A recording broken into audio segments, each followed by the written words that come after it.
দাহিয়াতুল কলবি কান্দে আর বলে, হুজুর আমার মতো এমন নাফরমানি জগতে কেউ নাই। আমাদের সমাজের নিয়ম ছিল, কোন একটা পরিবারে যদি কন্যা সন্তান জন্ম নিত, আমাদের সমাজের নিয়ম ছিল কন্যা সন্তান মহিলে পরে তারে জিন্দা কবর দিয়ে দেওয়া। এই নিয়মে অনেকগুলো কন্যা আমি নিজেও জীবিত কবর দিলাম। কিন্তু আমার জীবনের শেষ যেই কন্যাটার আমি মানলাম, ব্যবসাতে যাওয়ার জন্য নিয়ত করলাম, বাহির হয়ে যায়। আমার বিবির আমি বলে গেলাম, বিবিরি তোমার গর্ভে যেই সন্তানটা আছে, ছেলের সন্তান হইলে পরে আদর যত্ন দিয়া বড় করবা, আর যদি মেয়ে সন্তান হয় তাহলে তারে জিন্দা কবর দিয়া দিবা। আমার বিবির এমন একটা উপদেশ দিয়ে আমি রওনা করলাম ব্যবসার প্রতি। আমি যখন লম্বা সময় সফর শেষ করি, প্রায় কয়েক বছর পরে আবার বাড়িতে ঢুকলাম। যেই মাত্র আমার বাড়ির গেট দিয়া ঢুকলাম, এমনি তাকায় দেখি ছোট একটা বালক কন্যা আমার ডাকছেন, আব্বা। মেয়েটা আমার আব্বা আব্বা বলে ডাক দিলেন, আর বললেন, আপনি বাড়িতে আসেন, আপনি বাড়িতে ঢুকে। যেই মাত্র কন্যাটা আমার আব্বা বলে ডাক দিল, আমি আশ্চর্য হয়ে গেলাম। কিরে, আমার বাড়িতে আবার কন্যা সন্তান কেমনে এলো? আমি রাগে রাগান্বিত হয়া আমার বিবিটার কাছে গিয়ে বললাম, বিবির এই কন্যাটা কার কন্যা? হুজুর আমার বিবি আমার চেহারার দিকে তাকাইয়া ভয় পেয়ে গেল, ডরায় গেল। না জানি আমি আমার বিবিরে বুঝি কোনো আক্রমণ করি, মারধর করি। আমার বিবি নরম সুরে আমার বলছিলেন, স্বামী এই কন্যাটা তো আপনারই সন্তান। আপনি ব্যবসায় যাওয়ার সময় যে এই বাচ্চাটার কথা বলছিলেন, ছেলে হইলে বাঁচায় রাখতাম, ছেলে হইল না, মেয়ে হয়েছিল, এইটাই হইল সেই মেয়ে। আমি না বলছিলাম তারে জিন্দা কবর দিয়া দিবা মেয়ে হইলে? হুজুর আমার বিবিটারে যখন ধমক দিলাম, আমার বিবি আমার কাছে নরম সুরে বলল, স্বামী রে আপনি তাকায় দেখেন, আপনারে আপনার রব যেমন সুন্দর করে বানাইছেন, আপনার মেয়েটারে আল্লাহ তেমন সুন্দর করে বানাইছেন। এই কারণে আমি তার নাম রাখলাম জামিলা। জামিলা মানে সুন্দরী। সুবহানাল্লাহ জুড়ে বলেন। আমি সুন্দরী রাখলাম। হুজুর আমার বিবিটারে যখন ধমক দিলাম, মানলা না কেন? আমার বিবি আমারে বললেন, স্বামী আমি মানলাম না কেন? আপনাদের বংশের নিয়ম রক্ষা করার জন্য আমি অনেকবার চেষ্টা করেছি মেয়েটারে মারার জন্য, কিন্তু যখনই আমি মেয়েটার কাছে যাই, আমি যখন আমার মেয়েটারে মারার জন্য তার কাছে আমার হাতটা নিয়ে যাই, আরে আমি মা হইয়া পারলাম না আমার মেয়েটারে আমি জিন্দা মাইরা যাই। আমি মা হইয়া পারলাম না আমার মেয়েটারে আমি খুন করতাম। কারণ এই দুনিয়ার কোনো মা জীবনেও কোনো বাচ্চারে জীবনেও কোনোদিন মারতে পারবে না। কারণ পুরুষের তুলনায় মহিলাদের দয়া মায়া বেশি। আরে কথা ঠিক না বেঠিক? জুড়ে বলেন। দেখবেন কোন মানুষ, আমরা যখন জানাজার নামাজ পড়ে লাশ কবরে নিয়ে যায়, মহিলা কিন্তু যাওয়া নিষেধ, মহিলা যাওয়া নিষেধ। কারণ হলো বাবা ছেলের লাশ কবরে রাইকা ওইটা আসা সম্ভব, কোনো মা জীবনেও আর কবর থেকে ওইটা আসতে পারতো না। বাবা ছেলেটারে রাইকা আসা সম্ভব, কোন মা জীবনে তার ছেলে সন্তান মেয়েরে কবরে রাইকা আসতে পারবো না, এমন মন মানসিকতা আল্লাহ তারে দেয় নাই। দাহিয়াতুল কলবি বলেন, হুজুর আমার বিবিটা আমার বয়ে তরতর করে কাঁপতেছেন আর বলছেন, আমি পারলাম না তারে মারতে, আমি মা হইয়া পারি নাই। রাতের বেলায় ঘুমাইলাম, ছোট বাচ্চাটা আমার গলায় জড়ায় ধরে ডাক দিল, আব্বা। এতদিন পর্যন্ত কোথায় ছিলেন গো? আপনার অপেক্ষায় আমি ছিলাম। হুজুর মেয়েটা যখন আমার গলায় ধরে আমার আব্বা কয়া ডাক দিল, মনটা একটু ভালো হয়ে গেল। কিন্তু যখন রাত শেষের দিকে চলে আসলো, আমার শয়তান আবার আমারে ধরলো। মনে বুঝাইলাম, সকালবেলা যদি আমি বাহির হই, জনগণ যদি আমারে বলে তুমি হইলা সর্দার মানুষ, তোমার ঘরে কন্যা সন্তান, আমি কি জবাব দিব? মনে মনে নিয়ত করলাম, সকালবেলা আমার মেয়েটারে যে কোনো ভাই আমি মেরে ফেলবো। সকালবেলা ঘুম থেকে উঠলাম, আমি আমার বিবিরে বললাম, বিবিরে আমার জামিলারে সুন্দর করে গোসল করায় দাও। হুজুর যেই মাত্র আমার বিবিটারে বললাম গোসল করায় দাও, আমার বিবি আমার চেহারাটার দিকে তাকাইয়া বলল, জামিলারে গোসল করাইয়া দিলে আপনি কই যাবেন লইয়া? আমি বললাম, আমার জামিলারে আমি নানার বাড়িতে লইয়া যাব। আমার বিবিটা আমার জামিলারে যখন গোসল করান, জামিলা তার মানে ডাক দিয়ে বলতেছিল, মা গো, অন্যান্য দিন গোসল করাইলে পরে তোমার চেহারাটাতে হাসি দেখা যায়, কিন্তু আজকে গোসল করাওয়া তো মুখে কোনো হাসি নাই। জামিলার মা যেন বুঝাইতেছেন, জামিলা রে, আমার মনটা বলে জীবনের শেষ গোসল আমি মা তোরে এখন দিয়ে দিলাম। আমার মনটা বলে আর কোনোদিন আমি মা তোরে আর গোসল করাইতে পারবো না। এই জন্য আল্লাহ দুইটা কসম করছেন, তিন তিন ফলের কসম, ওয়াজাইতুন, জাইতুনের কসম। এরপরে আল্লাহ বলেন তুরি সিনিন, তুর পাহাড়ের কসম, যেই পাহাড়ের দ্বারা হযরত মূসা আলাইহিস সালাতু ওয়াস সালাম আল্লাহর সাথে কথা বলতেন, ওই পাহাড়ের কসম আল্লাহ করছেন। এরপরে আল্লাহ তাআলা বলেন ওয়াহাদাল বালাদিল আমিন, একটা শহরের কসম আল্লাহ করছেন, শহরের কসম, মক্কা নগরীর কসম। এই দুনিয়ার জমিনে যত শহর আছেন, যত নগরী আছেন, সমস্ত শহরের নগরীর সর্দারের নাম হলো মক্কার শহর। আল্লাহ মক্কার কসম কেন করলেন? বলে এই মক্কার জমিনে আমার রব এমন একটা ঘর বানাইছেন, যেখানে একটা ঘর আছেন যার নাম হলো খানায়ে কাবা। কোন মানুষ যদি হালাল টাকা দিয়া সেই জায়গায় তওয়াফ করে আসে, আমার আল্লাহ তাআলা বেগুনাহ মাসুম বানায়া তার দেশে ফিরাইয়া দেন। সুবহানাল্লাহ। এই ঘরটা রাখছেন মক্কায়। ইন্নাস সাফা ওয়াল মারওয়াতা মিন শাআইরিল্লাহ, দুইটা পাহাড় আছেন, সাফা এবং মারওয়া পাহাড়। হযরত হাজরা আলাইহিস সালাতু ওয়াস সালাম ইসমাইল আলাইহিস সালাতু ওয়াস সালামের জন্য পানি সন্ধানের জন্য একটা পাহাড়ের থেকে আরেকটা পাহাড়ের দিকে দৌড়াচ্ছিলেন পানির সন্ধানের জন্য। একটা পাহাড়ের থেকে আরেকটা পাহাড়ের দিকে দৌড়ানোটা এটা হজের একটা আমল আল্লাহ বানায়া দিয়েছেন। এই দুইটা পাহাড় আল্লাহ রাখছেন মক্কায়। মক্কাতে আল্লাহ রাখছেন জমজমের পানি। বলে এই জমজমের পানির কত দাম? কোন কোন বর্ণনায় পাওয়া যায় এই জমজমের পানির কত দাম। বলে হাউজে কাউসারের পানির চাইতে জমজমের দাম আল্লাহর দরবারে অনেক বেশি। সুবহানাল্লাহ জোরে কোন। এই জন্য দেখবেন অনেক মানুষ যারা মক্কা মদিনা যায় জমজমের পানি আনেন। আশপাশে যদি কোনো হাজী সাহেব এইখান থেকে আসেন, শিফার নিয়তে একটু জমজমের পানি পান করে খায়েন।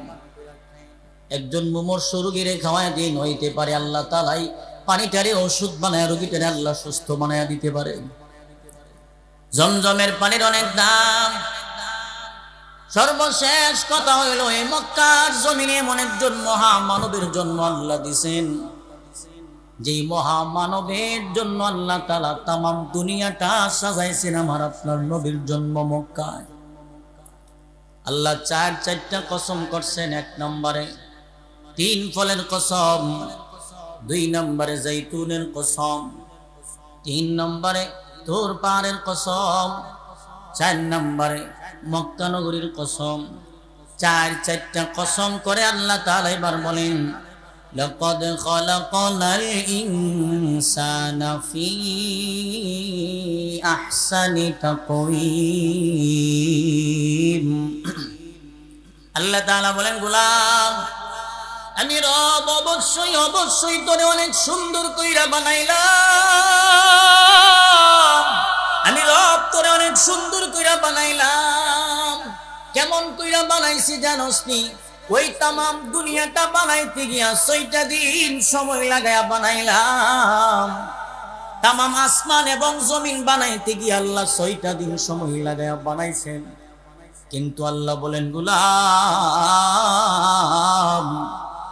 তোর মতো একটা গোলাম বানাইতে গিয়া আমি আল্লাহ তাআলা কম বেশি 10টা মাস সময় নিয়ে বানাইছি। আল্লাহু আকবার জুড়ে বলেন। তাম দুনিয়া বানাইছেন 6 দিনে। আমার মতো আপনার মতো একটা মানুষ বানাইতে গিয়ে আল্লাহ বলেন কম বেশি 10টা মাস সময় নিয়ে বানাইছি। কেমনে বানাইছি? দুনিয়ার কোনো বিল্ডিং যদি ভালো ইঞ্জিনিয়ার বানায়, বিল্ডিং এর মান বাইরে যায়। রাজমিস্ত্রি যদি ভালো হয় তাহলে বিল্ডিং এর দাম বাইরে যায়। আল্লাহ বলেন তোরে বানাইতে গিয়ে আমি রব ফেরেশতা বানাইছি, রাজমিস্ত্রি আর ইঞ্জিনিয়ার স্বয়ং আমি আল্লাহ। আরো জোরে কন্যা সুবহানাল্লাহ। ইঞ্জিনিয়ার স্বয়ং আমি আল্লাহ। কেমনে আমার আপনার আল্লাহ বানাইছেন? স্বামী আর স্ত্রীর মিলনের মাধ্যমে স্বামীর শরীর থেকে 1 ফোঁটা নাপাক পানি যখন স্ত্রীর রেহেমের ভিতরে যায়, ওই জায়গায় আল্লাহ তাআলা একজন ফেরেশতা নিযুক্ত করে রাখছেন।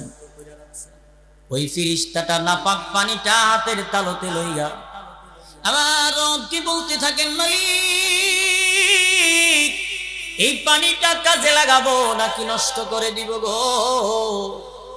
আল্লাহ যদি বলেন কাজে লাগাও তখন কাজে লাগায় দেন, আর যদি বলেন নষ্ট করো তখন নষ্ট হয়ে যায়।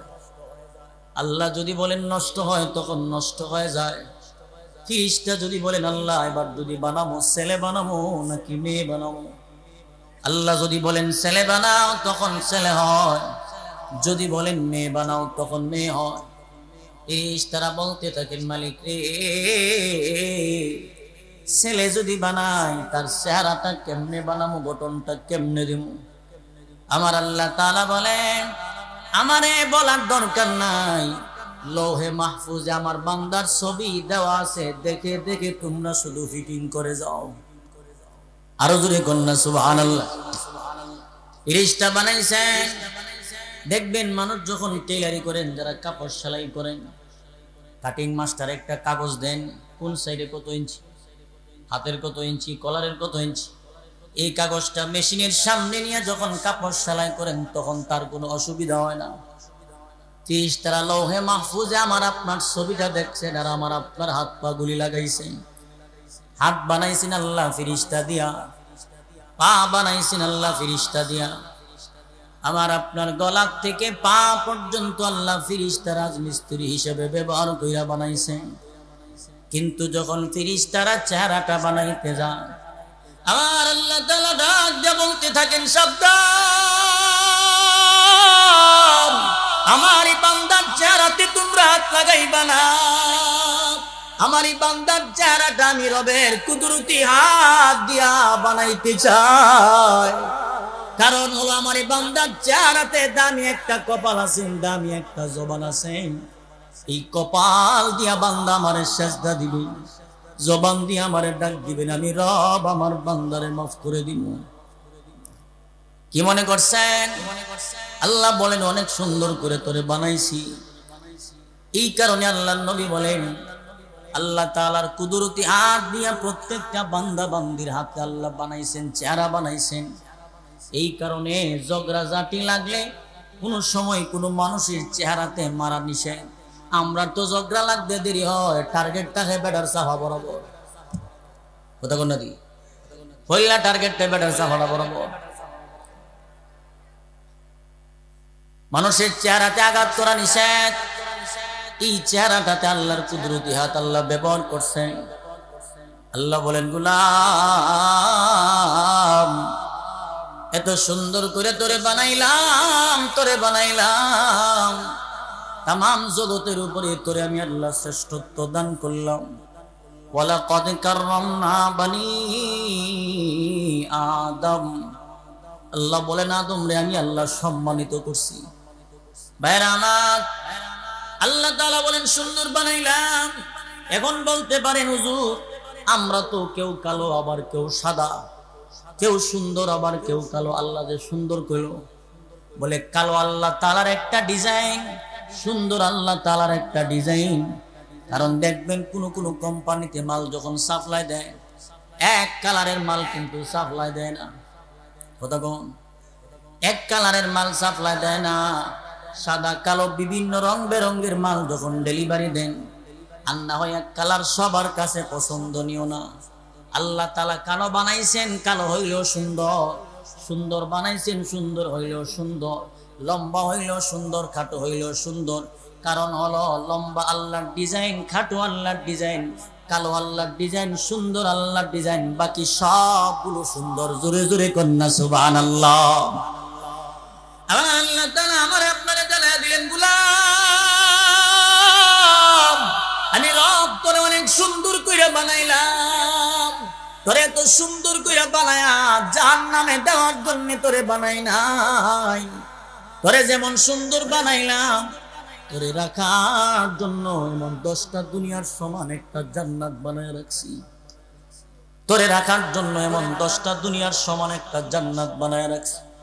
একটা নিম্নমানের ইমানদারের জন্য আল্লাহ তাআলা এই 10টা দুনিয়ার সমান একটা জান্নাত বানাইছেন। জোরে জোরে কন্যা সুবহানাল্লাহ। আল্লাহ সুন্দর বানাইছেন, সুন্দর জাল্লা বানাইছেন। সুন্দরের একটা এরিয়া আছেন কত দূর পর্যন্ত? আল্লাহ বলেন পুরা ইহ জগতের জন্য তোরে সুন্দর বানাইলাম। শুধু বাংলাদেশ না, পুরা ইহ জগতের জন্য আমি আল্লাহ তোরে সুন্দর বানাইলাম। ইহ জগৎটা কদ্দূর? ইহ জগতের একটা এরিয়া আছেন, একজন মেম্বারের এরিয়া থাকেন ওয়ার্ড পর্যন্ত, একজন চেয়ারম্যানের এরিয়া থাকেন ইউনিয়ন পর্যন্ত, একজন এমপির এরিয়া থাকেন থানা পর্যন্ত। আল্লাহ যে আমাদেরকে পুরা ইহ জগতের জন্য সুন্দর বানাইলেন, এই ইহ জগতের এরিয়াটা কতটুকু পর্যন্ত? আমাদের চিন্তা ভাবনা হলো সূর্য যেইখান থেকে উঠে আবার যেই জায়গায় ডুবে যায়, এই বুঝি হইল আমাদের এরিয়া। না, এইটা আমাদের এরিয়া নয়। ইহ জগতের একটা এরিয়া আছেন, সীমানা আছেন। বলে নিচেও একটা এরিয়া আছেন, উপরেও একটা এরিয়া আছেন। জোরে জোরে কন্যা সুবহানাল্লাহ। নিচে একটা পরিমাণ আছেন, নিচের এরিয়াটা আবার কতটুকু পর্যন্ত? আমরা যেই জমিনে বসবাস করি এটা হলো জমিন। এই জমিনের পরে আরো এমন 6টা জমিন আল্লাহ বানাইছেন। ওই যে বলছিলাম আল্লাহর কুদরতের কথা আল্লাহ বলছেন, এই জমিনের নিচে আরো 6টা জমিন। আমাদের জমিনটা সহ সর্বমোট 7টা জমিন আল্লাহ বানাইছেন। এই জমিনের থেকে নিচের জমিনের পরিমাণটা আরো বড়, এরপরের জমিনের পরিমাণটা আরো বড়, এরপরের জমিনের পরিমাণটা আরো বড়। এমন 7টা জমিন আল্লাহ তাআলা আবার রাখছেন কোন জায়গায়? বলে এমন 7টা জমিন আমার আল্লাহ তাআলা আবার একটা পাথরের উপরে সুন্দর করে বসায় রাখছেন। সুবহানাল্লাহ। 7টা জমিন পাথরের উপরে রাখছেন। এই জমিনের থেকে পাথরের পরিমাণটা আরো বড় না ছোট? আরো বড়। এই জমিন সহ পাথর, আবার পাথরটা সহ আল্লাহ তাআলা আবার কোন জায়গায় রাখছেন? বলে এই পাথরটা আবার আল্লাহ একটা মাছের পিঠের উপরে বসায় রাখছেন। সুবহানাল্লাহ। একটা মাছের পিঠে বসাইছেন। একটা মাছের পিঠ যদি এত বড় হয়, তাহলে মাছের বডিটা কত বড়? এই মাছটারে আল্লাহ আবার কোন জায়গায় রাখছেন? বলে এই মাছটারে আমার আল্লাহ তাআলা আবার পানির উপরে বসায় রাখছেন। পানির উপরে। এই পানিটা আল্লাহ আবার কোন জায়গায় রাখছেন? বলে এই পানিটা আল্লাহ তাআলা একটা প্লেটের উপরে রাখছেন। জোরে জোরে কন্যা সুবহানাল্লাহ। পানিটা প্লেটের উপরে রাখছেন। এই প্লেটটা আবার আল্লাহ কোন জায়গায় রাখছেন? এই প্লেটটা আবার আল্লাহ তাআলা আমার আল্লাহর কুদরতি হুকুম দিয়া শূন্য স্থানে বসায় রাখছেন। এই যে প্লেটটা, প্লেটের নিচের জমিনটার নাম হলো পাতালপুরি জমিন। আমরা তো টিউবওয়েল থেকে পানি উঠাইলে তো পাতাল থেকে পানি উঠাইছি, ঠিক? এই নিচের জমিনের এরিয়াটা ছোট না বড়? আরো জোরে কম। এই হলো নিচের জমিনের এরিয়া। এবার আসেন উপরেও তো আমাদের এরিয়া আছেন। আমাদের প্রথম আসমান যেটা আমাদের মাথার উপরে দেখা যায়, এই প্রথম আসমানের দূরত্বটা বিজ্ঞানিকের হিসাবে 500 বছরের রাস্তা দূরত্ব। আবার এক একটা আসমান আল্লাহ বানাইছেন এমন 500 বছর রাস্তা পরিমাণ মোটা। মাঝখানে আবার সেই পরিমাণ 500 বছর রাস্তাকে বের করে দ্বিতীয় আসমান। সুবহানাল্লাহ। জোরে কোন। তাহলে আসমান কয়টা? জোরে কোন। সবাই কইতে পারে না। কয়টা আসমান? অনেকে ডরাইতেছে আল্লাহ ভুল না সঠিক? সব জানেন, দুনিয়ার সব বুঝেন, দুনিয়ার সব আমার জানা আছে। আমার আল্লাহ জমিন কয়টা বানাইছেন, আসমান কয়টা বানাইছেন, কবরে প্রশ্ন কয়টা, হাসরের ময়দানে কেমনে যাওয়া লাগবে, হিসাব কেমনে নিবে, এই চিন্তা আমার নাই। আমি জানি না, জানি তো এমন জানা জানি, দুনিয়ার সব জানি। জীবনে স্কুলের বারিন্দার গেছে না, ক্ষেতের নকশা দীক্ষা কইলে এটা জিনের বন্ধুর ক্ষেতটা কথা কন না তুই, এটা দুধের ঘরের এরিয়া। জীবনে স্কুলের বারিন্দার গেছে না, নকশা দীক্ষা বেড়া কইলে এটা কোন বন্ধুর কার ক্ষেতটা, ক্ষেতের লাইলটা কোনটা, সব জানেন, দুনিয়ার সব বুঝেন। কিন্তু রব আসমান কয়টা বানাইছেন, জমিন কয়টা বানাইছেন, আমারে কেমনে বানাইলো এটা আমি জানি না। আমার নাম মুসলমান। 7টা আসমান আল্লাহ বানাইছেন, 7টা আসমান আল্লাহ বানাইছেন। আল্লাযী খালাকা সাবআ সামাওয়াতিন তিবাকা। আল্লাহ বলেন 7টা আসমান আল্লাহ বানাইছেন। আসমান তো আমরা 7টা দেখছি না, এরপরেও বিশ্বাস করি। বিশ্বাস করার নাম হইল মুমিন, ইমানদার। নাস্তিক যারা আছেন, বেঈমান, তারা কই যেটা আমরা চোখে দেখি না বিশ্বাস করি না, যেটা আমরা চোখে দেখি না বিশ্বাস করি না, এটা হইল নাস্তিক, বেঈমান। আমাদের একজন বুজুর্গরে এক নাস্তিক প্রশ্ন করছে, হুজুর আপনারা তো বলেন কবরে আযাব আছে, আসমান 7টা জমিন 7টা, এটা তো আমরা দেখছি না, বিশ্বাসও করি না। হুজুর তোরে কেমনে বুঝাইতাম, তোরে তো হাদিস কোরআন দিলে বুঝতে না, যেমন কুকুর তেমন মুগুর দেওয়ার দরকার। তুই যখন দেখছত না বিশ্বাস করস না, না দেখে যখন বিশ্বাস করস না, তোর আব্বা আসেনি, তোর আব্বার নাম কিতা বলে ওমো, এই বেড়াই যে তোর আব্বা, তুই কেমনে বুঝে, তুই দেখছত নি আকুরিছি কি কর, এই বেড়াই যে তোর আব্বা, তুই কেমনে বুঝলি? আমার আম্মা কইছেন, তোর আম্মা কইলি যদি লোকটা তোর আব্বা হয়ে যায়, 7টা আসমান আছেন, 7টা জমিন আছেন, জান্নাত জাহান্নাম আছেন, আমাদের আব্বা জানাইছেন, আমাদের আব্বার নাম হলো রুহানি আব্বা, আমার নবী। সুবহানাল্লাহ জুড়ে কোন, আমার আপনার নবী জানাইছেন 7 আসমান 7টা জমিন আছেন, জান্নাত জাহান্নাম আছেন। এই জন্যে যারা বলেন না দেখে বিশ্বাস করি না, নাস্তিক, নাস্তিক কাফের, কথা ঠিক না বেঠিক জুড়ে বলেন? এদের সাথে কোনো কোরআন হাদিসের দলিল নাই, যেমন কুকুর তেমন মুগুর দেওয়ার দরকার। ব্রাহ্মণবাড়িয়ার ফখরে বাঙ্গাল তাজুল ইসলাম রহমাতুল্লাহ আলাইহি, আমাদের ব্রাহ্মণবাড়িয়ার গৌরব। হুজুর কুমিল্লা যাব, হুজুরের জীবনের ইতিহাসে আছেন, হুজুর কুমিল্লা যাব। এক হিন্দু বেড়া হুজুরে প্রশ্ন করছে, হুজুর ব্রাহ্মণবাড়িয়ার ফখরে বাংলা সাবরে চিনেননি? হুজুরের কইতেছে, ও কি দরকার? ওনার কাছে আমার কয়েকটা কথা আছে। আচ্ছা আমার কাছে কও, আমনে পারতেন না, ইলারে লাগবো। আচ্ছা আমার কাছে কও, যদি না পারি তাহলে হুজুরের কমন। আপনাদের মুসলমানের ধর্মের নিয়ম হইল, আল্লাহ যদি কোনো প্রাণী মারেন, গরু ছাগল, আল্লাহ মারলে আপনারা ফালাইয়া দেন, ইলারে খান না। কিন্তু কুরবানির সময় আইলে এটারে দইরা বাইন্দা যাইতে দইরা গরু জবাই করে খানে, তো কষ্ট করে খান কেলিগা।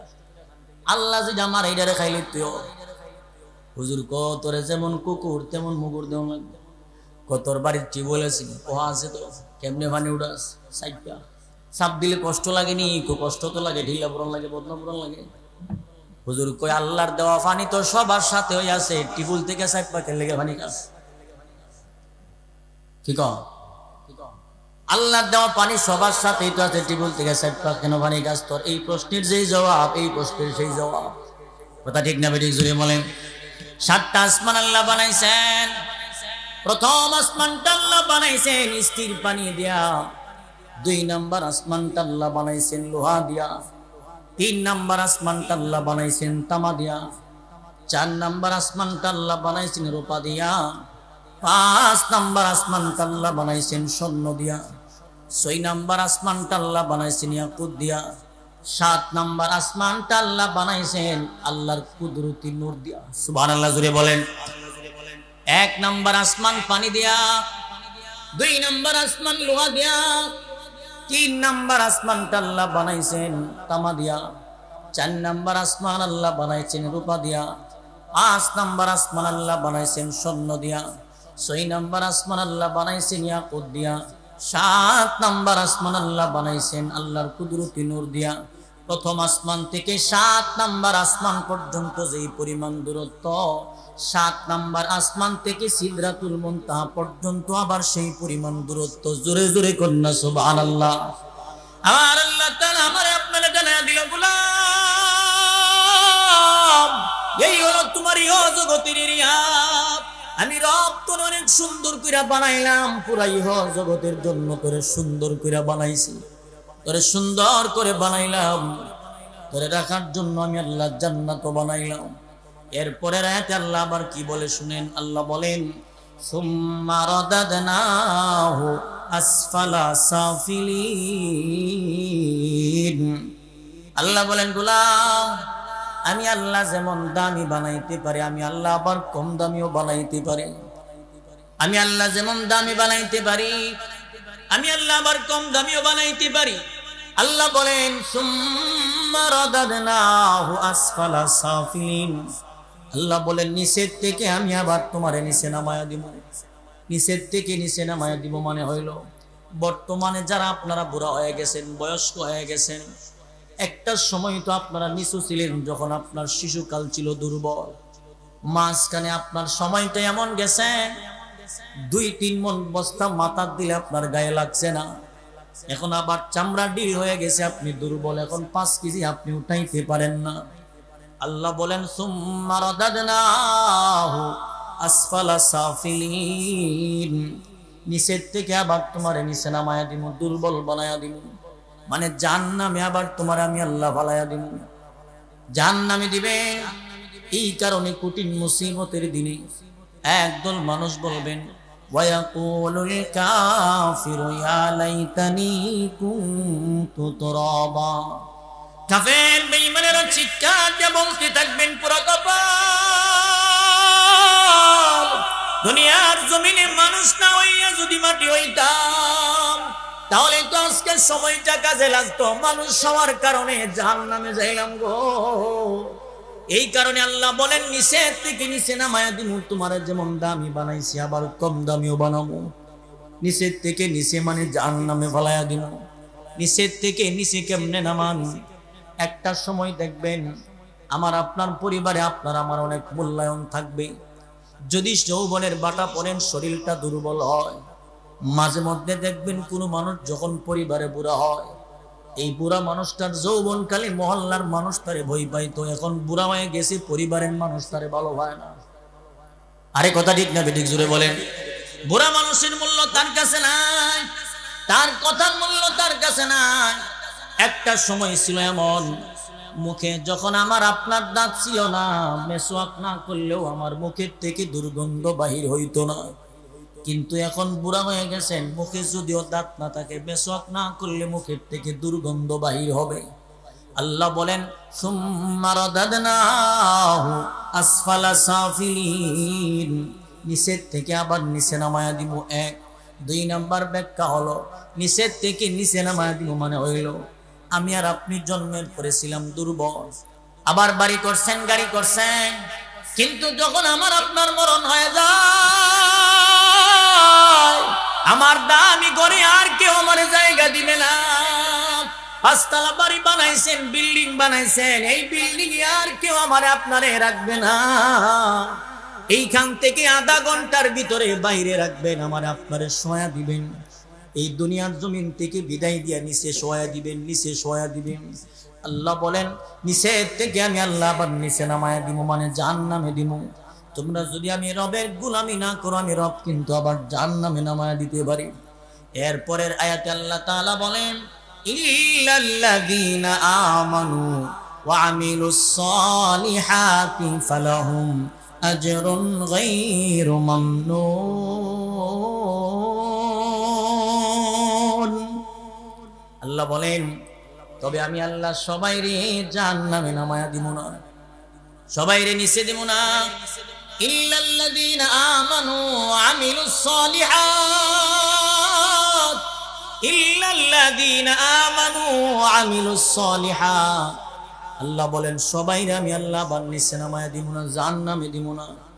শর্ত হইল যারা ঈমান আনবেন, নেক আমল করবেন, ফালাহুম আজরুন গায়রু মামনুন, অনন্ত কাল পর্যন্ত তাদের সওয়াব চলতে থাকবে। জোরে জোরে কন্যা সুবহানাল্লাহ। নেক আমল, ঈমান আনার পরে যারা নেক আমল করবেন, এই যুবক ভাইরা পুরুষ বাবারা একটু মনোযোগ দিয়ে শুনেন, অল্প সময় শুনেন। নেক আমল করার সুযোগ তো আমার আপনার হয় না। কারণ হলো আমার পরিবার, আমার বাড়ি, আমার গাড়ি, আমার ঘর, আমার ব্যবসা, আমার দোকান, আমার করতে করতে আমি তো মাওলার গোলামি করার সুযোগ পাই না। বিবির জন্য, সংসারের জন্য, মা বাবার জন্য জীবন বিসর্জন। এই যে আমার করতে গিয়ে আপনি নামাজ পড়ার সুযোগ পান না বলে নামাজটা পড়েন না কেন? ব্যস্ততার কারণে পারি না। রোজা রাখেন না কেন? বলে সংসারের জ্বালায় কাজ করতে হয়, এই কারণে রোজা রাখতে পারি না। আপনি যে পরিবারের জন্য, সবার জন্য এই কষ্ট করলেন, এবার শুনেন আপনার মূল্য কত। আপনি একলা মানুষ, পরিবারের 5টা মানুষকে ভালো রাখার চেষ্টা করেন। চ্যালেঞ্জ করে গেলাম, এইখান থেকে খবর নিয়ে দেখবেন পরিবারের 5টা মানুষ আপনি একলা মানুষকে ভালো রাখার চেষ্টা তারা করে না। মা কথা কোন দি কথা বাস্তব না বাস্তব? আপনি একলা মানুষ, পরিবার চালান, 5 জন মানুষ আপনার পরিবারে আছেন, আপনি অটো চালান, পরিবারের মানুষের জন্য কত জাতের যাত্রী আপনার গাড়িতে উঠেন, কত মানুষ আপনার দমক মারেন, মাঝে মধ্যে মানুষের ব্যাগটা পর্যন্ত আঙ্গায় নেওয়ার লাগে। কেন নেন? ওই লোকটা যখন আমার ভাড়া দিবেন, এই টাকা দিয়ে আমার পরিবার চালাবো, বিবি চালাবো, মা বাপ চালাবো।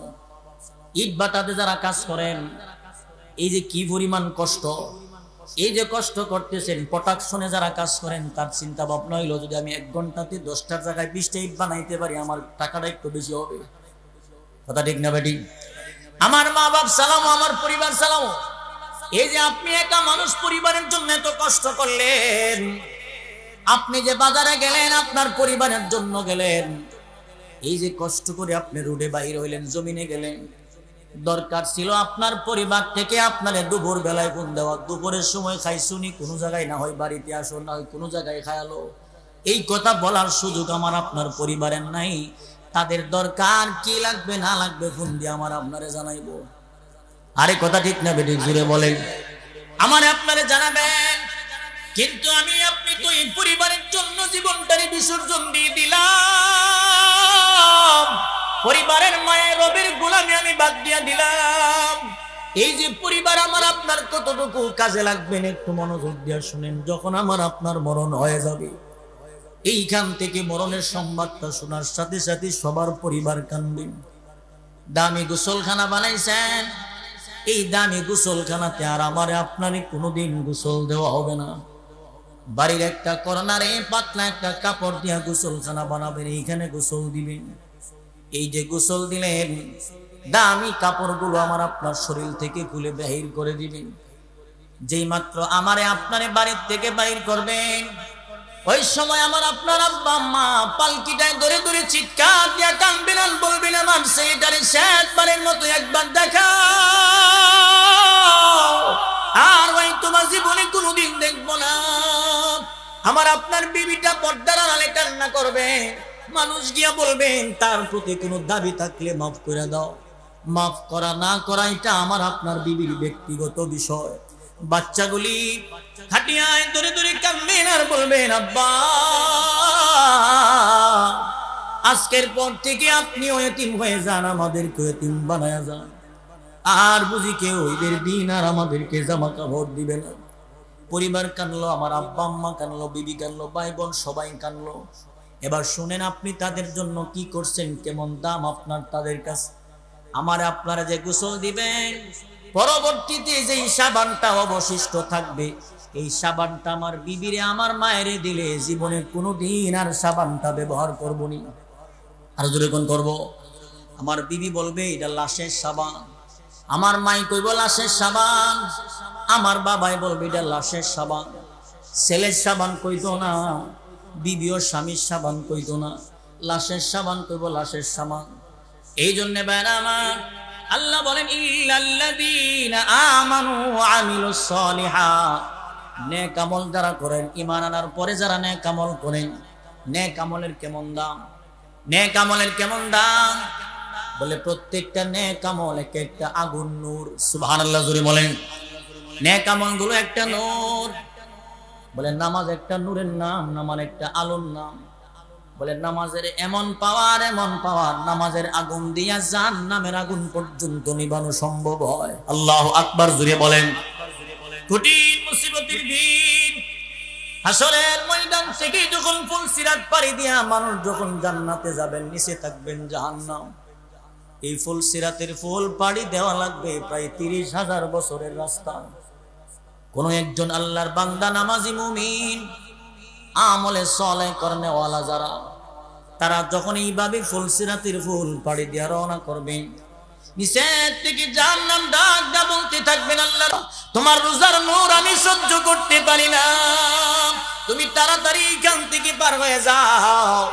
জাহান্নাম আমার রবকে ডেকে ডেকে বলবেন, মালিক রে, এমন একটা মুমিন বান্দা যদি তুমি আমার ভিতরে ফালায় দাও, আমি জাহান্নাম কিন্তু জ্বলে যাব। আল্লাহু আকবার জোরে বলেন। এই জন্য নেক আমলের দরকার।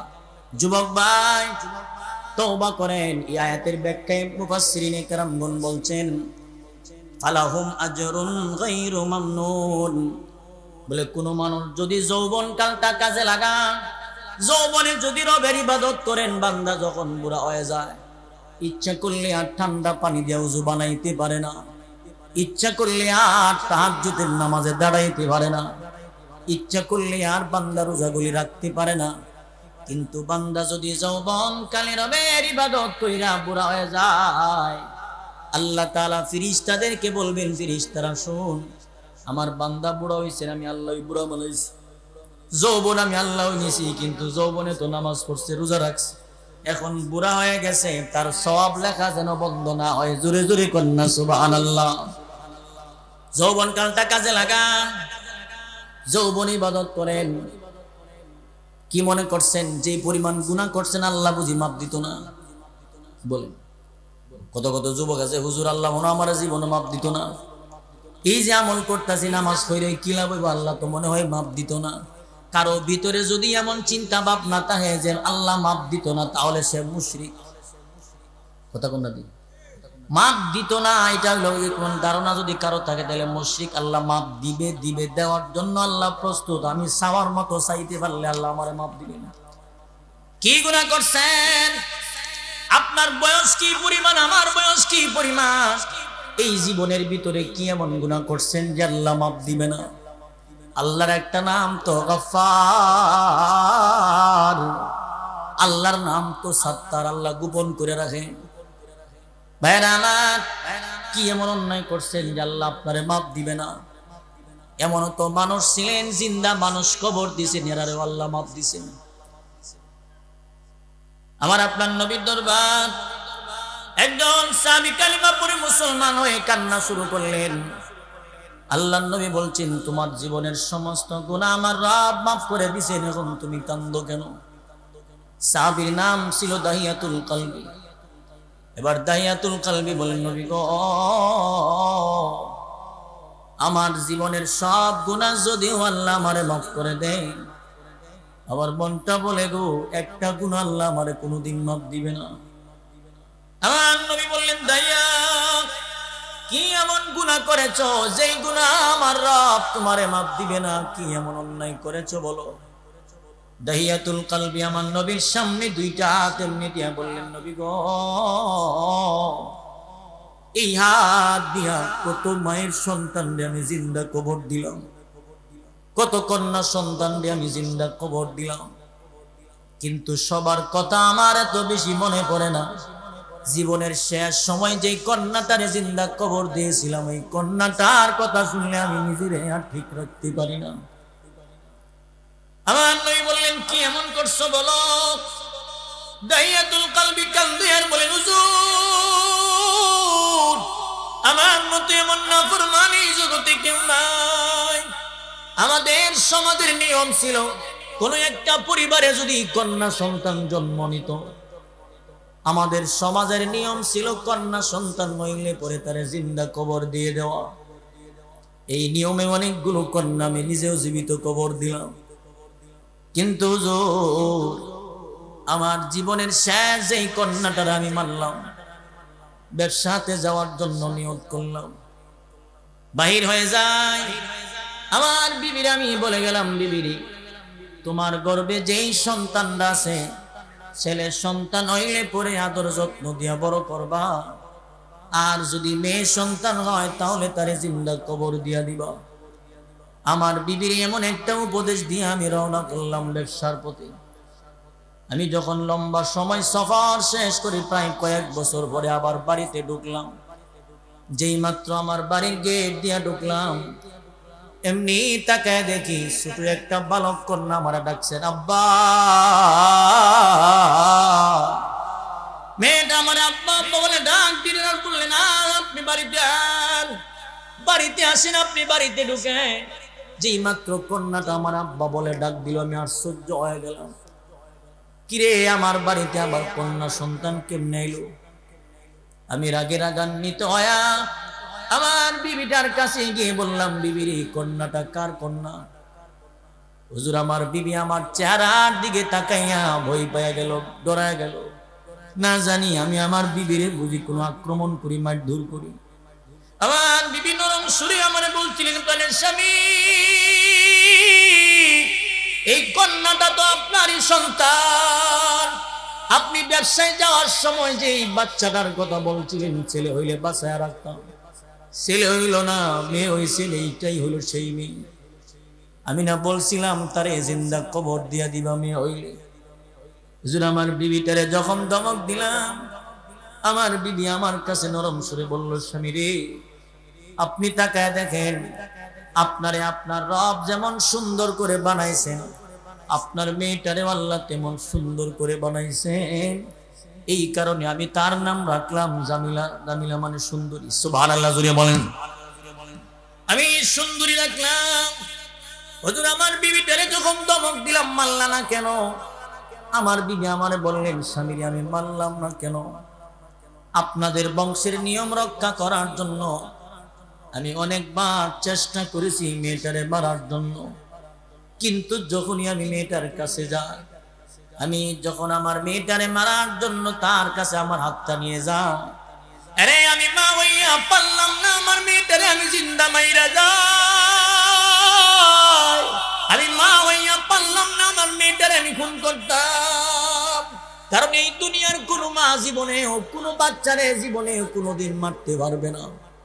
কারণ পুরুষের তুলনায় মহিলাদের দয়া মায়া বেশি। আরে কথা ঠিক না বেঠিক? জুড়ে বলেন। দেখবেন কোন মানুষ, আমরা যখন জানাজার নামাজ পড়ে লাশ কবরে নিয়ে যায়, মহিলা কিন্তু যাওয়া নিষেধ, মহিলা যাওয়া নিষেধ। কারণ হলো, বাবা ছেলের লাশ কবরে রাইকা ওইটা আসা সম্ভব, কোনো মা জীবনেও আর কবর থেকে ওইটা আসতে পারতো না। বাবা ছেলেটারে রাইকা আসা সম্ভব, কোন মা জীবনে তার ছেলে সন্তান মেয়েরে কবরে রাইকা আসতে পারবো না, এমন মন মানসিকতা আল্লাহ তারে দেয় নাই। দাহিয়াতুল কালবি বলেন, হুজুর, আমার বিবিটা আমার বয়ে তরতর করে কাঁপতেছেন আর বলছেন, আমি পারলাম না তারে মারতে, আমি মা হইয়া পারি নাই। রাতের বেলায় ঘুমাইলাম, ছোট বাচ্চাটা আমার গলায় জড়ায় ধরে ডাক দিল, আব্বা। এতদিন পর্যন্ত কোথায় ছিলেন গো? আপনার অপেক্ষায় আমি ছিলাম। হুজুর, মেয়েটা যখন আমার গলায় ধরে আমার আব্বা কয়া ডাক দিল, মনটা একটু ভালো হয়ে গেল। কিন্তু যখন রাত শেষের দিকে চলে আসলো, আমার শয়তান আবার আমারে ধরলো। মনে বুঝাইলাম, সকালবেলা যদি আমি বাহির হই, জনগণ যদি আমারে বলে তুমি হইলা সর্দার মানুষ, তোমার গরি কন্যা সন্তান, আমি কি জবাব দিব? মনে মনে নিয়ত করলাম, সকালবেলা আমার মেয়েটারে যে কোনো ভাই আমি মেরে ফেলবো। সকালবেলা ঘুম থেকে উঠলাম, আমি আমার বিবিরে বললাম, বিবিরে, আমার জামিলারে সুন্দর করে গোসল করায় দাও। হুজুর, যেই মাত্র আমার বিবিটারে বললাম গোসল করায় দাও, আমার বিবি আমার চেহারাটার দিকে তাকাইয়া বলল, জামিলারে গোসল করাইয়া দিলে আপনি কই যাবেন লইয়া? আমি বললাম, আমার জামিলারে আমি নানার বাড়িতে লইয়া যাব। আমার বিবিটা আমার জামিলারে যখন গোসল করান, জামিলা তার মানে ডাক দিয়ে বলতেছিল, মা গো, অন্যান্য দিন গোসল করাইলে পরে তোমার চেহারাটাতে হাসি দেখা যায়, কিন্তু আজকে গোসল করা তো মুখে কোনো হাসি নাই। জামিলার মা যেন বুঝাইতেছেন, জামিলা রে, আমার মনটা বলে জীবনের শেষ গোসল আমি মা তোরে এখন দিয়ে দিলাম। আমার মনটা বলে আর কোনোদিন আমি মা তোরে আর গোসল করাইতে পারবো না। আমার বিবি আমার কন্যাটারে গোসল দেন, সুন্দর করে গোসল করে আর সাজগোজ করে যখন আমার সাথে দিয়ে দেয়, এমনিতেই যখন আমার যা যা লওয়ার দরকার আমি সব নিয়ে নিলাম। আমার বাচ্চাটারে লইয়া যখন আমি রওনা করলাম, বাড়ির থেকে বাহির হয়ে গেলাম, আমার বিবিটা পিছনে বাড়ির সামনে দাঁড়ায়া অপলক দৃষ্টিতে তাকায় রয়েছেন, যদ্দূর পর্যন্ত আমারে দেখা যায়। মনটা বাড়ি মারছে রে, আমার জামিলা আর কোনোদিন ফিরে আসবে না। কারণ এই দুনিয়ার জমিনে ছেলে সন্তানের কোনো অসুবিধা হইলে দুনিয়ার কেউ না জানলেও আগে মায় জানে। আরে বিদেশেতে যদি কারো পুত্র মারা যায়, পারাপুরসি না জানিলে আগে জানে মা। বিদেশেতে যদি কারো পুত্র মারা যায়, পারাপুরসি না জানিলে আগে জানে মা। মোরা ডালের কাছে যদি দারণ কাকর বসে, কোলাতে ধান দিয়া মায়ের সন্তানের সুখ দেখে, বলে খায়া যারে দারণ কাকর উদর বরিয়া, আমার জাদু ভালো আছে খবর যারে কয়া। আরে আমার সুখের কালে মারে সে বিছানায় বসে রে, বলে আমায় আল্লাহ যাও গোলয়া সন্তানের নিও না, দুঃখের দরদি আমার জনম দুঃখী মা, জনম দুঃখিনী মা, গর্ভধারিণী মা, দুঃখের দরদি আমার জনম দুঃখী মা। হুজুর আমার বিবিটার চোখের পানিগুলো ছেড়ে ছেড়ে যেন বুঝাইতেছেন, জামিলা এই বাড়িতে আর কোনোদিন বুঝি তুই আর ঢুকতে পারবি না। হুজুর আমার বিবির থেকে যখন আমি আড়াল হয়ে গেলাম, আমি যেই মাত্র পাহাড়ি পথ দিয়ে ঢুইকা গেলাম, যেই মাত্র রাস্তা থেকে অন্য রাস্তা দিয়ে ঢুইকা যায়, আমার ছোট মেয়েটা আমার পিছন থেকে ডাক দিয়া বললেন, আব্বা এই রাস্তা দিয়া কোথায় নিয়ে যান? এই রাস্তা তো নানার বাড়ির রাস্তা না। আমি তো জীবনে অনেকবার মায়ের সাথে নানার বাড়ি গেলাম, এই রাস্তা দিয়া তো কোনোদিন আমি যাই নাই। হুজুর আমার মেয়েটারে দমক মারলাম, আমার মেয়েটারে বললাম একটু পরে বুঝতে পারবা কোথায় যায়। মরুভূমির মাঝখানে গিয়ে আমি আমার যন্ত্রপাতি দিয়ে আমি গর্ত খনন করা শুরু করলাম। যেই মাত্র গর্ত খনন করা শুরু করলাম, আমার মেয়েটা আমারে বললেন, বাবা রে, যেইখানে ডানে বামে কোনো মানুষ নাই, কোনো কিছু নাই, এইখানে আপনি গর্ত খনন করেন কেন? মেয়েটার কথাই কোনো পাত্তা দিলাম না। একটু পরে ছোট মেয়েটা আমার আয়েশা বলেন, আব্বা ঘাইমা গেছে, দাড়িতে আপনার মাটি লাগছেন, দেন আমি মাটিগুলো মুইছা দেই। হুজুর আমার মেয়েটা আমার শরীরের ঘাম মুছতে আসেন, কিন্তু আমি তার দমক দিয়া দূরে তাড়াইয়া দিলাম, আমার দিলে কোনো মায়া লাগলো না, মেয়েটার প্রতি আমার কোনো দয়া লাগলো না। গর্ত খনন করা যখন শেষ করলাম, এমনিতেই আমি আমার মেয়েটারে ডাক দিলাম, আয় মা জামিলা আয়। যেই মাত্র মেয়েটারে আমি ডাক দিলাম, মেয়েটার কলিজাটা বড় হয়ে গেছে, আমার আব্বা আমারে ডাক দিছে। যেই মাত্র ডাক দিলাম, ডাক দেওয়ার সাথে সাথে মেয়েটা দৌড়ে আমার কাছে আসলো। গর্তের কিনারায় দাঁড় করাইলাম, গর্তের কিনারায় দাঁড় করায় বললাম, দেখো তো গর্তের ভিতরে কি দেখা যায়।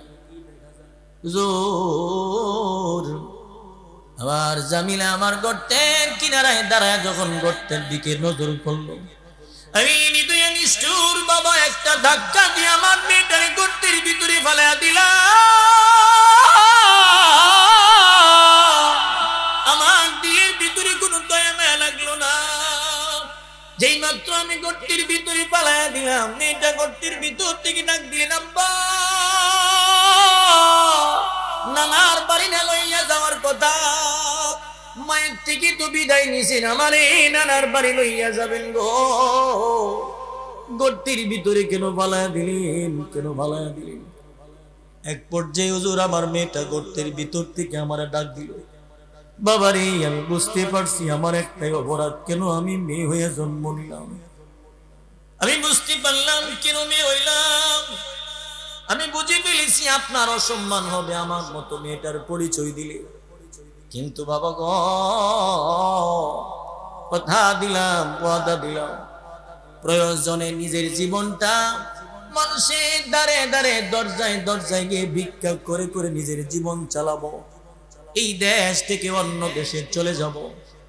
কিন্তু আপনি যে আমার আব্বা, আমি আপনার মেয়ে হয়ে এই পরিচয়টা কাউরে দিব না, আপনার মান সম্মান মারব না। কিন্তু এরপরে আব্বা আপনি আমার জীবনটারে ভিক্ষা দেন, আমারে আপনি প্রাণে মাইরেন না। হুজুর যেই মাত্র আমার মেয়েটা কান্দেন, কিন্তু আমার তো আর দিলের ভিতরে কোনো মায়া লাগলো না। আমি আস্তে আস্তে করে মেয়েটারে পাথর চাপা দিতে লাগলাম। শেষ পর্যন্ত যখন পাথর মারলাম, মেয়েটা আমার বললেন আব্বা। মায়ের কাছে প্রতিদিন বলতাম আমার আব্বা কবে আসবে, আমার আব্বা কবে আসবে। কিন্তু যদি জানতাম শেষ পর্যন্ত আপনি আমার আজরাইল হয়ে আসবেন, আমি কোনোদিন আপনার অপেক্ষা করতাম না। আরে আব্বা, আমি বুঝতে পারছি আমার মতো এমন মেয়ে জন্ম দিয়ে আপনার বুঝি মান সম্মান যাবে, এই কারণে আপনি আমারে মারার জন্য পাগল হয়েছেন। হুজুর শেষ পর্যন্ত যে পাথরটা দিয়ে মেয়েটারে ঢিল মারলাম, পাথরটা মেয়েটার মাথায় লাগার পর জায়গাটা রক্তাক্ত হইয়া রক্তগুলো ফিলকি দিয়ে আমার শরীরে লাগা যায়। আমি নিদয়া নিষ্ঠুরের মতো বাড়ির দিকে চলে আসলাম। আমার মেয়েটা যেন এখনো হাত তুলে ডাকছেন আর বলছেন, বাবারে এই দুনিয়ার জমিনে তোমার মতো নিষ্ঠুর বাবার কারো হইতে পারে না। দাইয়াতুল কালবি কান্দেন আর বলেন, হুজুর রাতের বেলায় ঘুমাইতে গেলেই জ্বালা, ঘুমাইতে পারি না। আমি যখন রাতের বেলায় ঘুমাইতে যাই, আমার যেন মনটা বলে মেয়েটা মানে বলছে নিষ্ঠুর বাবা, তোমার মতো এমন নিষ্ঠুর বাবা জগতে কেউ নাই। হুজুর এই কারণে আমি কান্দি, আমার রব মনে হয় এই গুনাহটা আমারে মাফ দিবে না। আল্লাহর নবী তার বক্তব্য শুনে নিজেও কান্দা দিছে। আমার নবী ডেকে বললেন, দাহিয়া রে, কোন মানুষ কি এমন কাম কি করতে পারে? মানুষ হইয়া কি মানুষ এমন কাম করতে পারে? আল্লাহর নবী দাহিয়ার কথা শুনে নিজের চোখের পানি আর রাখতে পারেন নাই। এরপরে আমার নবী দাহিয়ারে সান্ত্বনা দিলেন, দাহিয়া আল্লাহ তাআলা তো বলছেন, কুলিয়া ইবাদিয়াল্লাযীনা আসরাফু আলা আনফুসিহিম লা তাকনাতু মির রাহমাতিল্লাহ ইন্নাল্লাহা ইয়াগফিরুদ যুনুবা জামিআ ইন্নাহু হুয়াল গফুরুর রহিম। পাহাড় পরিমাণ গুনাহ যদি হয়, আল্লাহর রহমত থেকে নিরাশ হয় না। আল্লাহর নবী দাইয়ারে বুঝাইছেন, দাইয়ারে তুমি যখন এমন কাজটা করছিলে, তুমি ছিলা বেঈমান, ইসলামের জ্ঞান তোমার ভিতরে ছিল না। আজকে তুমি কালেমা পড়েছো, তওবা করেছো, আমার রব তোমার পিছনের সব গুনাহ মাফ করে দিয়েছেন। আরো জোরে কন্যা সুবহানাল্লাহ। এই জন্য এই আল্লাহ কি এখনো আছে না নাই? কি মনে করছেন নামাজ পড়ছেন না, এখন বুঝি পড়লে লাভ হবে না? এটা আপনার ভুল ধারণা, শয়তানের ওয়াসওয়াসা। যা ছাড়ছেন তো ছাড়ছেন, এখন থেকে শুরু করেন। অন্যায় যা করছেন তো করছেন, এখন থেকে তওবা করেন। যা গুনাহ করছেন তো করছেন, এখন থেকে গুনাহ তওবা করেন। কারণ আপনি মানুষ, আমিও মানুষ, মানুষ হিসাবে আপনার ভুল হতেই পারে, হবে। এই জন্য আপনি গুনাহ ছাড়ে দেন। যা করছেন তো করছেন, এখন থেকে বাদ দেন, তওবা করে রবের দরবারে ফিরে আসেন। হুজুর আমি যে 20 বছর নামাজ পড়ছি না, এখন কি নামাজ কবুল হবে না? এটা আপনার ভুল ধারণা। আমি যে সূরা ফাতিহা জানি না, নামাজ কবুল হবে না, এটা আপনার ভুল ধারণা। নামাজ পড়া শুরু করেন, কুরআন তিলাওয়াত শিক্ষা করা শুরু করেন। কথা ঠিক না ঠিক জুড়ে বলেন। নামাজ পড়া শুরু করেন, কুরআন তিলাওয়াত শিক্ষা করা শুরু করেন। আর না এই যে দুনিয়া যা কিছু করতেছেন সব বুয়া, সব বুয়া, নিজের জন্য কোনোই না, নিজের জন্য কিছুই না। যা করতেছেন সব কিছু আপনার ভাও ভাও চলে যাবেন। রাসূল বলেন 3টা জিনিস তোমার কাজে লাগবে। 1 নাম্বার যেটা তুমি নিজে খাইছো, 2 নাম্বার যেটা পয়রা পুরাতন করছো, 3 নাম্বার যেটা তুমি আল্লাহর ব্যাংকে জমা রাখছো। যেটা খাইলেন এটা কাজে লাগলো, যেটা পড়ছেন এটা কাজে লাগছেন, যেটা আল্লাহর ব্যাংকে জমা রাখছেন এটা কাজে লাগলো। আল্লাহর ব্যাংক মানে হইলো আল্লাহর রাস্তায় দান সদকা করা। আল্লাহ বলেন, ইল্লাল্লাযীনা আমানু আমিলুস সালিহাত ফালাহুম আজরুন গায়রু মামনুন।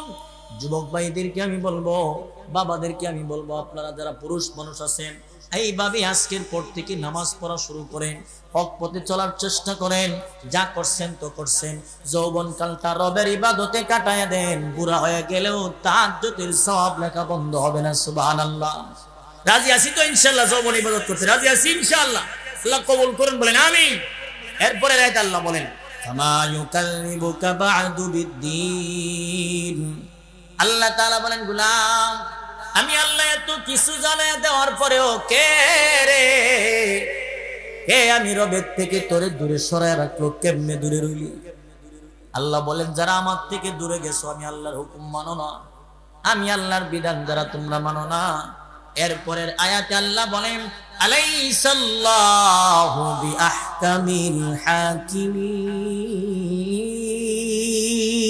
আল্লাহু আকবার বলেন। আল্লাহ বলেন যারা আমি আল্লাহর হুকুম মানো না, মনে করছো বিচার বুঝি হইতো না। আল্লাহ বলেন আলাইসাল্লাহু বিআহকামিল হাকিমিন।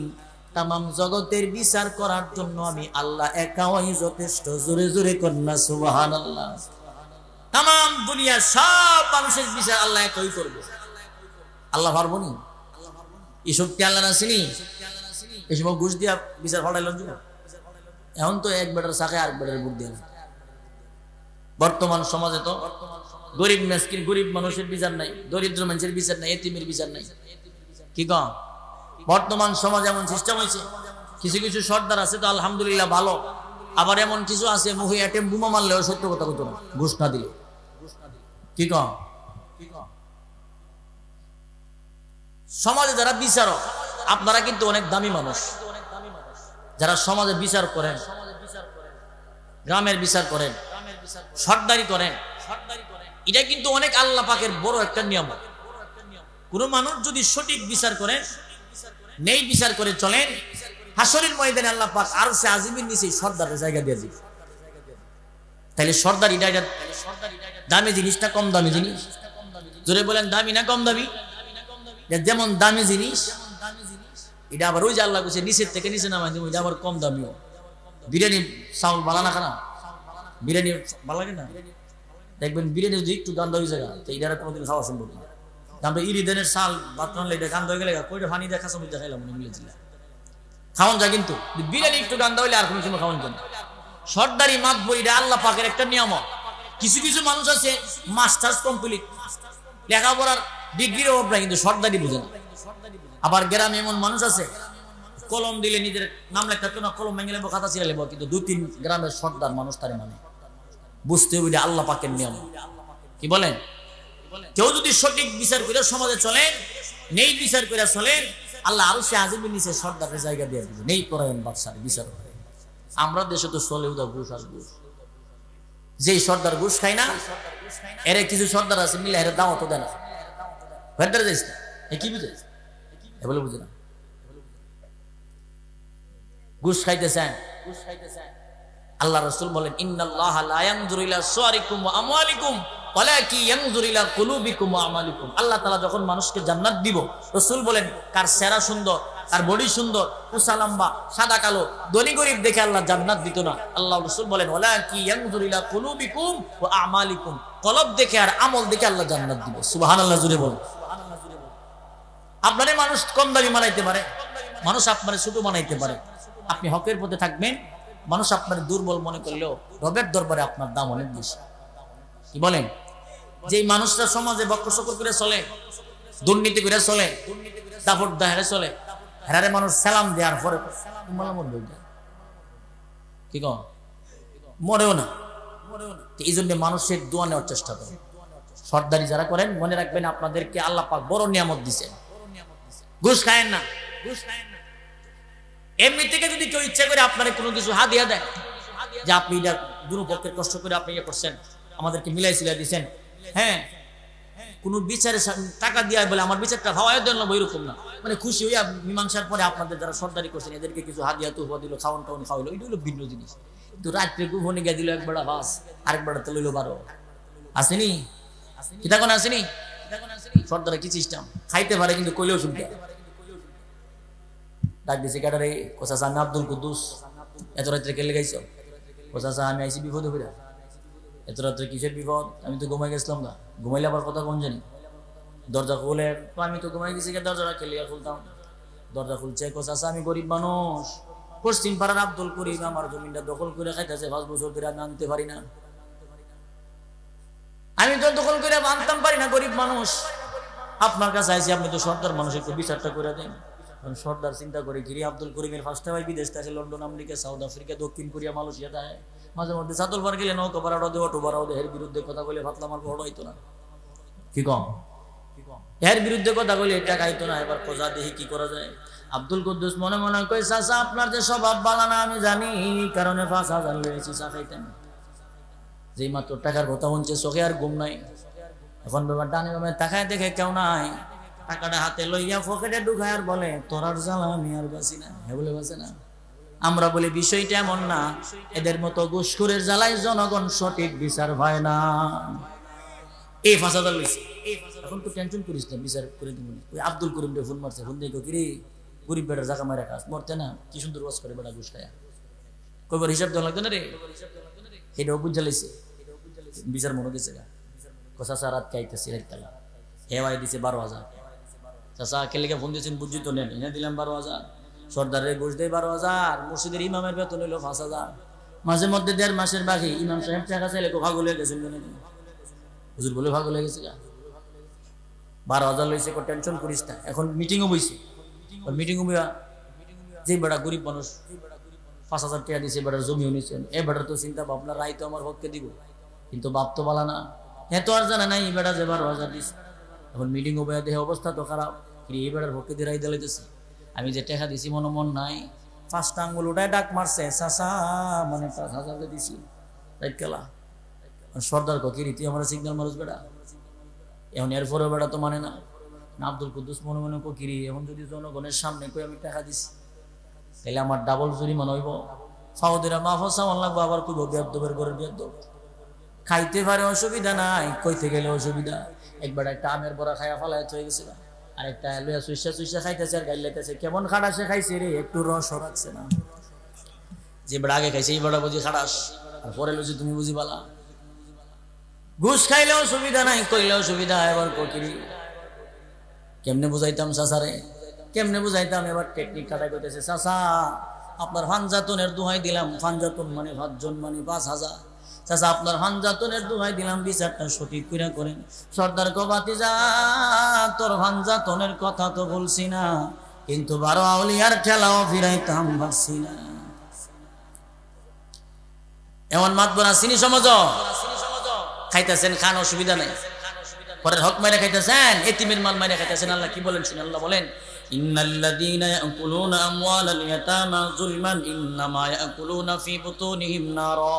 আল্লাহ বলেন, কেউ যদি এতিমের মাল পেটে ঢুকাইছো, মনে রাখবা জাহান্নামের আগুন ঢুকাইছো, জাহান্নামের আগুন ঢুকাইছো। ভাইটা মারা গেছে, সাথের ভাইটা চিন্তা করে ভাইয়ের জমি দেখে দখল করে খাওয়ান যায়। যারা এতিমের মাল মাইরা খাইছেন, মনে রাখবেন এতিম যদি মাপ না করে আল্লাহ মাপ দিতেন। এতিমের 1 রত্তি পরিমাণ কোনো কিছু খায়া থাকলে তার থেকে মাপ নেবেন।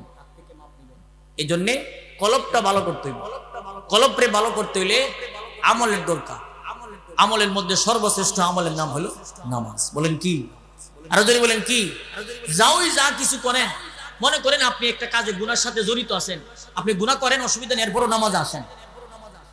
আপনি যে কোনো একটা গুনার সাথে জড়িত আছেন, কন্টিনিউ গুনাহটা আপনি করেন, কিন্তু এরপরও আমি বলবো আপনি নামাজে আসেন।